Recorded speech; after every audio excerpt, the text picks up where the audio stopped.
Let me say it's also a delight to be with you all today. It's a bit intimidating to be the one who was promised to come for a long time, as well as to be the one in this kind of pulpit. I used to have, one of my favorite expressions was being 6 feet above contradiction. But I hope that you will not contradict, you'll be able to contradict if you would like to this morning. And I'm taking a bit of a liberty with the passage and the story of the John and the blind man this morning, and I hope you will listen and follow along, because this is a story being told not by John the disciple, but by the blind man himself. He saw me. That's the first key line in the story about Jesus and me. As he and his disciples were walking along, he saw me. I hadn't said anything. I wasn't a yeller like my buddy Bartimaeus, whose insistent voice Jesus heard over the crowd. No, he just saw me. Now, I know it's not unusual for blind people or people with other visible disabilities to be quickly seen. I'm told there's something about the human eye that scans the environment and quickly picks up difference of whatever kind. I wasn't hard to see, sitting by the gate with the other beggars in the spot where blind people were expected to sit, because that job was the only one really available to them. Nobody taught us other skills. And while I couldn't see who was coming, I was profoundly aware of who was going back and forth on that road into the city. And I wondered, like I did every day, whether somebody would be approaching me or even speaking with me. While we may be quickly picked out, we're not often approached, much less spoken to. So it seems like sometimes we're just as invisible to people who can see as they are to us.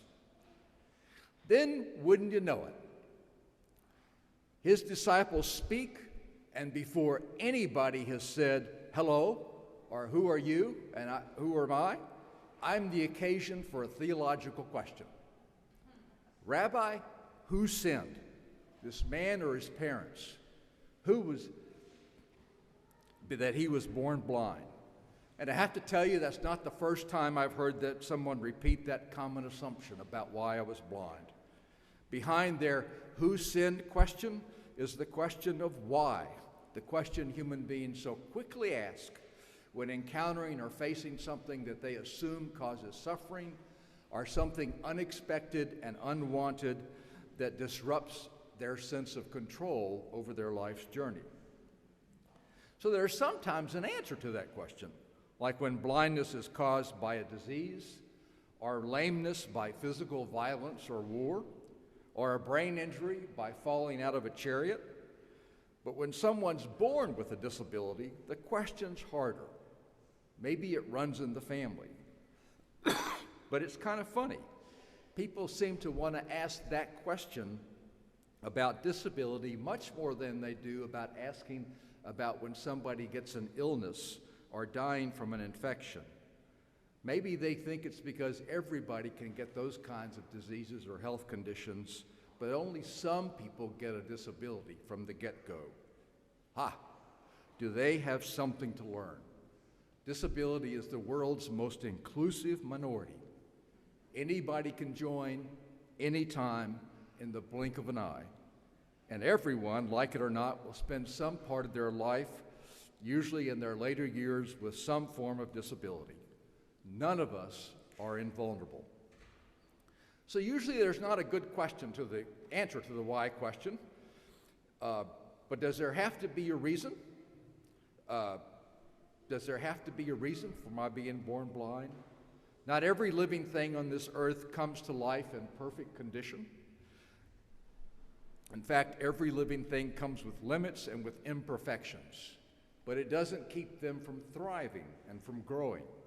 That's a longer theological question I'd like to have with the disciples sometimes about creation and the fact that there are imperfections from the very beginning, and not everything is perfect. But I didn't get a chance to talk because Jesus just changed the question. He cut the link between sin and disability, said neither, it was not his sin nor his parents. My blindness was not their fault, but so that, and he said, God's work might be revealed in him. We must do the works of him who sent me while it's still day, and we still can. As long as I'm here, I'm the light of the world. Now, I admit I didn't understand all that at first, but I didn't have time to ask. He went over, came close to me, spit on the ground, made some mud with his spit, spread it on my eyes, and said, go and wash in the pool of Siloam. And I didn't see him again. I didn't meet him again until all kinds of hell broke loose, and I'll talk about that in just a minute. But right then I listened, did what he told me to do, and went to the pool of Siloam. Why not? He sounded pretty confident, and besides, I had to wash my face somewhere. So I listened and followed, and lo and behold, I could see. So what do you think I did? I went right back to where everyone was to find Jesus, but what happened? A bunch of people who I had known didn't think it was really me. They knew me as the blind beggar by the side of the road who looked and acted like blind beggars were supposed to. They didn't recognize me acting differently as someone with a voice or someone with agency, wanting to share my excitement. They really had never seen me. They had seen me as a type, not as a person. But others did recognize me and said, how is it that you can now see? I didn't know. I could only repeat what happened. They asked me where he was. I didn't know that either. That's what I was hoping they would tell me. So they decided to take me to the Pharisees, the experts who would supposedly know how it was that I could now see. Now, I forgot to mention that this happened on the Sabbath. I repeated the story to them. What did they say? First off, he shouldn't have done that. He broke the law of the Sabbath, so he must be a sinner, and ergo, sinners can't make people, the blind, see. So bingo, all over again, I'm pulled back into another theological argument about sinning and who can do what and when. They asked me who I thought Jesus was. I didn't know. He didn't tell me. But I knew what happened. I knew what happened. And so in my book, I said, he must be a holy man or a prophet. Then, they didn't really believe next that I had really been blind from the get-go, that maybe I had been faking it. So what did they do? Like so many other people do when they encounter a person with a disability, they talk to the parent or the caregiver who's with that person rather than directly to the person themselves. They called my parents in. I'd gotten used to that kind of growing up. When we went to eat at a restaurant, the server would always ask my parents what I wanted, but I could tell them exactly what I wanted. Just because I was blind didn't mean I couldn't hear or make my own choices. Go talk to some other people with disabilities. They'll tell you that people seem to assume that if you have one disability, you must have more than one. So if you're blind or you're in a wheelchair, then you must not be able to hear. So they'll start talking louder to you just to make sure you can hear. Or if you can't walk, same thing, can't hear, even louder, or just assume you don't understand anything. But my parents, God bless them. God bless them. Yeah, they said, he's our son. He was born blind, but we have no idea how he could now see or who did this. He's a grown adult. Why don't you ask him? You want to know what the man with the disability thinks or feels? Ask them. Ask them directly. Let them tell you. They were great. They were great. So then the Pharisees called me back in for some more questioning, or really more telling me what my experience really meant. Experts do that. He cannot be a prophet because he was a sinner. So you should give thanks and glory to God for healing you.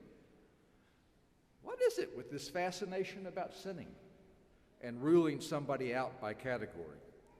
So I said, I don't know about his being a sinner, but I do know I was blind, but now can see. And that just seemed to make them madder. What did he do? How did he open your eyes? That got me frustrated. I told you. You want me to tell you again? Do you want to become his disciples too? I should have said what my parents said. Jesus is of age, go ask him. Go ask him. But they accused me then of being his disciples, and that they, having the credentials of knowing what God said to Moses, were the real arbiters of truth. Credentials trumped capability, credentials trumped experience, and once again, as they so often do. Now, see here, this is where they went wrong. They didn't know that I'd grown up listening, loving to listen to the law and the prophets, that I had listened to the rabbis and the Pharisees sometimes when they didn't even know I was listening. What I really had wanted to do was to become a scholar, to study the laws and the prophets and discuss those complex theological questions. So I simply said what seemed perfectly obvious and logical. Look, we know God doesn't listen to sinners. But only to those who worship him and obey his will. That's your premise. So if this man was not from God, he could not have opened my eyes or do anything else. That just got them madder, because it sort of implied that if they were truly righteous, they would have been able to heal me before Jesus came along.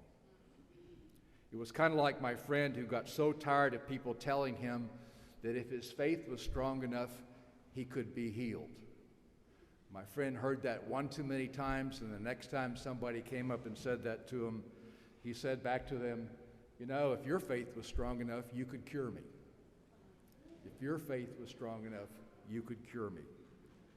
They dismissed my argument out of hand. You were born blind, you have nothing to teach us. Their label defined for them what I could do. I got thrown out in a heartbeat. But it also showed how little they knew about the law and the prophets. If a disabled man could not teach them anything, they missed the fact that Moses wanted to beg out of being the leader because he couldn't speak very well, and that God had to give Aaron to him as his first assistive speaking device. Or that Jacob was a changed man after the angel caused a limp from wrestling with him. Or that Saul got depressed. Elisha got suicidal. Jeremiah got called crazy. Their battles with some form of disability didn't make them sinners. They became leaders. God's earliest miracle, might we even say, marvel men. It's an interesting question, though. What does disability teach us? Too often, as I said, I became the object lesson for being a sinner because I was blind. But the opposite also happens. Sometimes people tell me I am so inspiring just because I can get from my house to my place at the gate, that I can do what I do, or my capacity to ask good questions, or to have an argument or a debate. One lesson puts me on a pedestal, the other one puts me in the pits. It's either one sometimes, and I vary between being put on a pedestal or being then put down as someone who doesn't know anything. Every person I know just wants to be seen as a person, someone trying to do the best they can, someone who just deserves the opportunity to grow and use their gifts in God's service to the world like everybody else. That's why I hate the word special. But back to my story. A little while later, a man came up to me and heard about the Pharisees kicking me out again and asked me if I believed in the Son of Man. Now, I didn't know if this was Jesus or not. After all, I hadn't seen him before. Yes, I do, but who is he? And he respectfully answered me, you've seen him, and he's the one talking to you right now. Right then, I knew it was him. My faith that he was God's son was born. I knew what happened to me. I knew it was God working through him with me, of all people. My faith became a given. It was remarkable that he sought me out again after that first encounter. But even more so, my faith was given to me through my healing, not that my healing was given to me because of my faith. I had gotten used to people saying, you know, if you're a man of faith, or your parents had been, you wouldn't have been born blind. But a lot of people with a whole lot more faith than I ever had never got cured of an illness that they had or something else that happened to them. It's a dead-end question, because if you don't get cured, then people say, well, you must have not have had enough faith. It's a dead-end question to say that. Both of them miss the power of God's redeeming love coming through Jesus or whoever is doing the works of God who sent us. So my story ended up being a lesson about the human propensity to judge others through a single lens, a single category, a single label, and how it is that that judgment is so often wrong. The lenses in my case were sinner and blindness. It could have been just disability. So the people who thought they knew how God worked couldn't believe what had happened right underneath their noses. And the people who knew they were blind, perhaps he was saying we could really see much more than the people who thought they could see. Some of the Pharisees got close to that. They said, are we blind? Are you saying we're blind? And Jesus, like he did, answered with a paradox. If you say you see, you may be blind. But if you say you're blind, then maybe you see. Humility and curiosity are the first steps in learning and growth. The question is how we respond to the opportunity, as Jesus said, to reveal God's works to whoever and whatever is on our path. Now, as a blind man, I'm not saying to you all that you're one or the other. In fact, I will tell you that sometimes I get frustrated by people using the word blind as a metaphor for talking about people's lack of understanding, because it's a devalued term. Or deafness for people's not listening to one another, as sometimes happens in my household. Or lameness for my lack of action. But I realized that when Jesus said that, he was talking to and often about people who were in power and thought that they could do everything, and that they were anything but blind or lame or deaf. So just be careful how you use those labels when we're talking about human experience. But the real lesson is to be careful with any label that separates people into categories of any kind, whether righteous or sinners, disabled or normal, or even Pharisee or follower of Christ. Remember, I wanted to be a Pharisee. We are all multiple stories. We all need interventions of God's grace, and we're all called to be interveners with God's grace, so that the grace of God might be manifest by doing the works we were sent to do. The opportunities abound, whether people separate people by religion or by politics or race or countries of origin. How do we follow in the face of those so quick judgments? We do what Jesus did. He saw me first. He saw me. He came to me. He changed the question and the argument about my condition. He responded to my immediate need.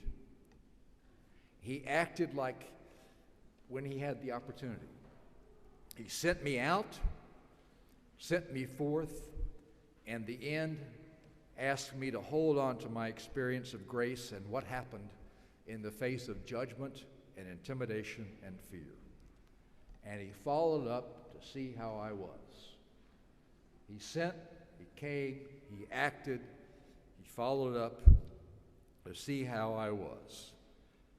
Like others who were healed, I was sent back into the community of faith as a believer and a follower. And in my case, I'm still hoping I get the chance to learn and to teach and continue to let God's work be revealed in me. Maybe one of his disciples will write down the story. Who knows? I may teach for a long time. Amen.